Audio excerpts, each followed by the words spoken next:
Hi viewers, నమస్తే. ఇతను ఎవరో తెలుసా? మన మాజీ ప్రధానమంత్రి మనవడు. అంతేకాదు వీళ్ళ నాన్న ఒక మంత్రి, వీళ్ళ మేనమామ ఇతను కూడా కర్ణాటక మాజీ ముఖ్యమంత్రి. ఇతను ఏంటో తెలుసా? ఇతను కూడా ఒక మాజీ మంత్రి. కానీ వీడేం చేశాడో తెలిస్తే గుడ్డలు ఊడదీసి కొడతారు. హాయ్ ఫ్రెండ్స్, స్వాగతం మన యూట్యూబ్ ఛానల్కి. ఈరోజు మనం ఒక సంచలనాత్మక కేసు గురించి మాట్లాడబోతున్నాం. అది కర్ణాటక మాజీ ఎంపీ ప్రజ్వల్ రేవಣ್ణ కేసు. ఈ కేసు గురించి చాలా మంది వినే ఉంటారు. కానీ ఈ వీడియోలో మనం ప్రజ్వల్ రేవಣ್ణ ఎవరు, అతను ఏం చేశాడు, అతనికి ఎలాంటి శిక్ష పడింది, ఏ నేరం కింద శిక్ష విధించారు అనే విషయాలను పూర్తిగా స్పష్టంగా వివరిస్తాను. పూర్తి వివరాలు తెలుసుకుందాం. ఈ వీడియోలోకి వెళ్లే ముందు ఒక లైక్ చేయండి. ప్రజ్వల్ రేవಣ್ణ ఎవరంటే, ప్రజ్వల్ రేవಣ್ణ కర్ణాటక రాష్ట్రానికి చెందిన రాజకీయ నాయకుడు. అతను జనతాదళ్ సెక్యులర్ జేడీఎస్ పార్టీకి చెందిన మాజీ ఎంపీ. హసన్ నియోజకవర్గం నుండి 2019లో ఎంపీగా ఎన్నికయ్యాడు. ఇంకా ఆసక్తికరమైన విషయం ఏంటంటే, ప్రజ్వల్ రేవಣ್ణ మాజీ ప్రధానమంత్రి హెచ్డి దేవేగౌడ గారి మనవడు, మాజీ మంత్రి హెచ్డి రేవಣ್ణ కుమారుడు. అంతేకాదు కర్ణాటక మాజీ ముఖ్యమంత్రి అయిన హెచ్డి కుమారస్వామి మేనల్లుడు. అంటే రాజకీయంగా బలమైన బ్యాక్గ్రౌండ్ ఉన్న కుటుంబం నుండి వచ్చిన వ్యక్తి. అతను రాజకీయాల్లో యాక్టివ్గా ఉండేవాడు. హాసన్లో పార్లమెంటు సభ్యుడిగా పనిచేశాడు. కానీ అతని పేరు ఇప్పుడు ఒక భారీ సెక్స్ కుంభకోణంలో ముడిపడి దేశవ్యాప్తంగా సంచలనం సృష్టించింది.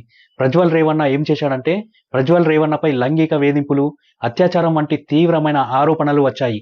2021లో హసన్ జిల్లాలోని గన్నికాడ ఫామ్ హౌస్లో ఒక 48 ఏళ్ల మహిళపై అత్యాచారం చేశాడని ఆరోపణలు ఉన్నాయి. ఈ మహిళ అతని ఇంట్లో పని మనిషిగా పనిచేసింది. ఈ ఘటనను వీడియో రికార్డు చేసి ఆమెను బెదిరించినట్లు కూడా ఫిర్యాదులో పేర్కొన్నారు.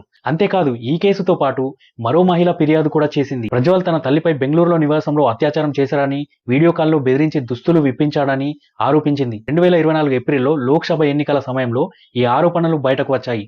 దాదాపు 2000కి పైగా వీడియో క్లిప్లు సోషల్ మీడియాలో వైరల్ అయ్యాయి. ఇందులో ప్రజ్వల్ రేవಣ್ణ అనేక మహిళలపై లైంగిక దాడులకు పాల్పడినట్టు ఆరోపణలు ఉన్నాయి. ఈ వీడియోలు కర్ణాటకలో భారీ కలకలం రేపాయి. ఈ ఆరోపణలు బయటపడగానే ప్రజ్వల్ రేవಣ್ణ దేశం విడిచి జర్మనీ పారిపోయాడు. కానీ లుకౌట్ నోటీసులు జారీ అయిన తర్వాత మే 31, 2024న బెంగళూరు అంతర్జాతీయ విమానాశ్రయంలో అతన్ని అరెస్టు చేశారు. అప్పటి నుండి అతడు జైల్లోనే ఉన్నాడు. అసలు ఏ నేరం కింద కేసు నమోదైందంటే, సెక్షన్ 376(2)K బలవంతంగా లైంగిక సంబంధం పెట్టుకోవడం, అత్యాచారం చేయడం. సెక్షన్ 376(2)N ఒకే వ్యక్తిపై చాలాసార్లు అత్యాచారం చేయడం. ఐటీ యాక్ట్ సెక్షన్ 66E గోప్యతను ఉల్లంఘిస్తూ వీడియోలు రికార్డు చేయడం, షేర్ చేయడం. ఇవే కేసులు నమోదయ్యాయి. ఈ కేసులో స్పెషల్ ఇన్వెస్టిగేషన్ టీం SIT దర్యాప్తు చేపట్టింది. వారు 2000 పేజీల ఛార్జిషీట్ దాఖలు చేశారు. 113 మంది సాక్షులను విచారించారు. 123 ఆధారాలు సేకరించారు. ఫోరెన్సిక్ నివేదికలు కూడా వీడియోలను ధృవీకరించాయి.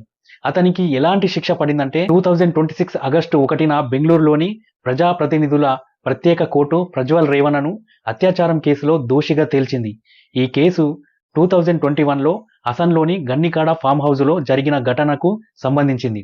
విచారణ అనేది జూలై 18, 2025న ముగిసింది. కోర్టు తీర్పు రిజర్వ్ చేసింది. ఆగస్టు 1న దోషిగా నిర్ధారించిన కోర్టు శిక్ష వివరాలను ఆగస్టు 2, 2025న ప్రకటించనుంది. అంటే రేపు.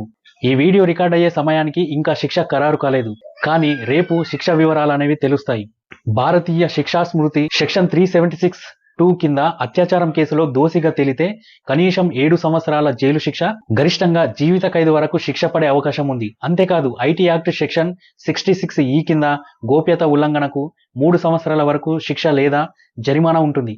కాబట్టి శిక్ష ఎంతకాలం ఉంటుందనేది ఆగస్టు 2న తేలుతుంది. ఈ కేసు ఎందుకు సంచలనం అయ్యిందో తెలుసా? ఈ కేసు దేశవ్యాప్తంగా సంచలనం రేపడానికి కొన్ని కారణాలు ఉన్నాయి.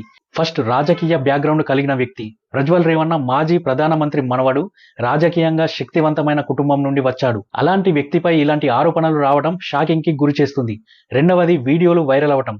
2000కి పైగా వీడియోలు సోషల్ మీడియాలో వైరల్ కావడం, అందులో బాధితుల ముఖాలు స్పష్టంగా కనిపించడం వివాదాన్ని మరింత పెంచింది.